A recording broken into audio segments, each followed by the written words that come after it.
Assalamualaikum warahmatullahi wabarakatuh. Perkenalkan, nama saya Novalia Hirawati dengan NIM 19201241008, jurusan Pendidikan Bahasa dan Sastra Indonesia angkatan 2019. Di sini saya akan membahas mengenai COVID-19 atau yang biasa kita kenal dengan nama coronavirus. Di sini saya akan membahas mengenai COVID-19 ditinjau dari teori konspirasi. Lalu, COVID-19 ditinjau dari teori ilmiah. Lalu, kekurangan dan kelebihan ditinjau dari ketahanan nasional. Untuk lebih mempermudah, kita akan menggunakan mind mapping. Apakah kalian udah tahu apa itu coronavirus? Melansir dari Promkes Kementerian Kesehatan RI dan Perhimpunan Dokter Paru Indonesia, coronavirus merupakan keluarga besar virus yang menyebabkan penyakit pada manusia dan hewan. Pada manusia biasanya menyebabkan penyakit infeksi saluran pernafasan, mulai flu hingga penyakit yang serius seperti Middle East Respiratory Syndrome atau yang biasa disebut MERS dan sindrom pernafasan akut berat atau SARS. Coronavirus jenis baru yang ditemukan pada manusia sejak kejadian luar biasa muncul di Wuhan, China pada Desember 2019, kemudian diberi nama Staph Acute Respiratory Syndrome Coronavirus 2 atau SARS-CoV-2 dan menyebabkan penyakit Coronavirus Disease 2019 atau COVID-19. Pada hari Sabtu 6 Juni 2020, dilansir dari Wikipedia, jumlah yang dikonfirmasi total mencapai 30.514 orang. Jumlah total sembuh mencapai 9.907 orang dan yang meninggal dunia total mencapai 1.801 orang. Selanjutnya, kita menuju coronavirus ditinjau dari teori konspirasi. Melansir dari BBC News Indonesia tanggal 31 Januari 2020 dengan judul Virus Corona dalam Teori Konspirasi dan Hoax, video subkelelawar, senjata biologi rahasia, hingga tim mata-mata. Sekarang, kita akan membahas teori konspirasi senjata biologi rahasia. Klaim tak berdasar lainnya yang menjadi viral di media sosial menuding bahwa virus itu adalah bagian dari program senjata biologi rahasia Cina dan kemungkinan telah bocor dari Institut Virologi Wuhan. Banyak laporan yang mendukung teori tersebut mengutip dua artikel di Washington Times yang sudah banyak dibagikan di media sosial.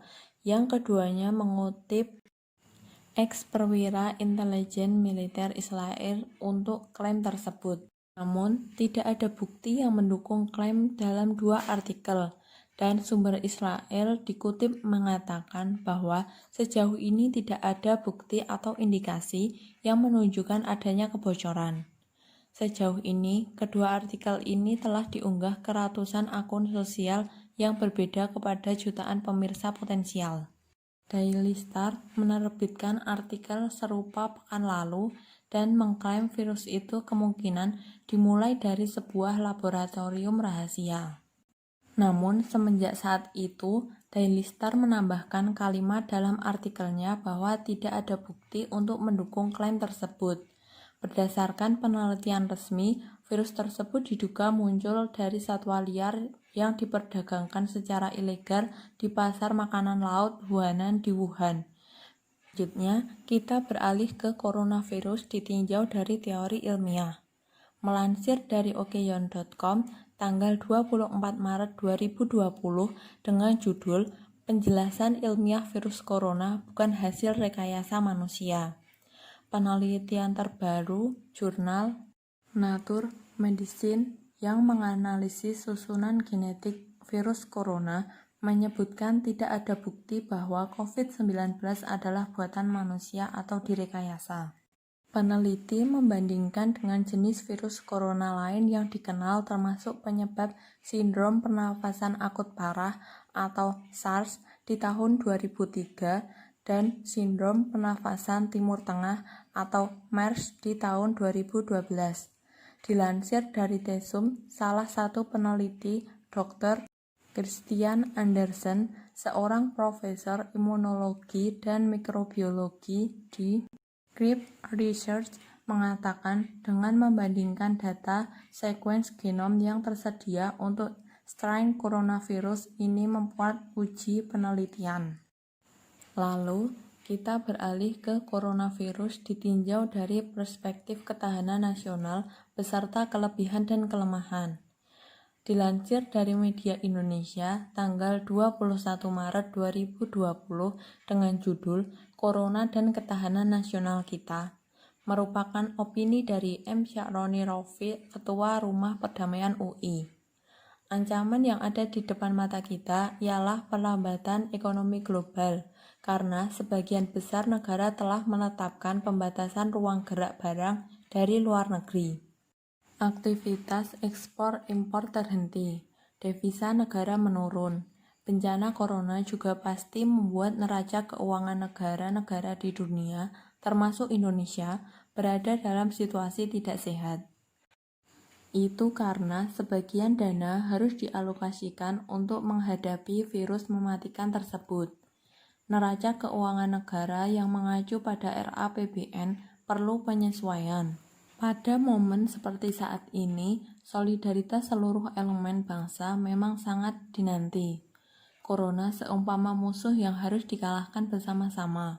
Pemerintah harus bekerja sama dengan elemen organisasi masyarakat sipil, perusahaan, dan masyarakat luas tentang langkah-langkah yang diambil pemerintah untuk dilaksanakan secara bersama.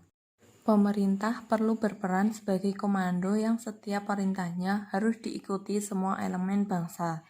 Tanpa adanya kerjasama, sangat sulit untuk meredam persebaran virus ini. Dalam konteks ketahanan nasional, daya tahan kita sebagai bangsa memanglah tengah diuji, dimulai dari ketahanan masyarakat dalam menyiapkan kondisi fisik untuk bisa bertahan melawan virus yang rentan menyerang kelompok usia 60 tahun ke atas. Konfigurasi ketahanan nasional, baik militer maupun non-militer, untuk antisipasi kemungkinan-kemungkinan ke depan. Kepatuhan masyarakat untuk melaksanakan imbauan pemerintah tidak keluar rumah selama proses isolasi diri. Dari saya, bila ada kurang dan salahnya saya mohon maaf.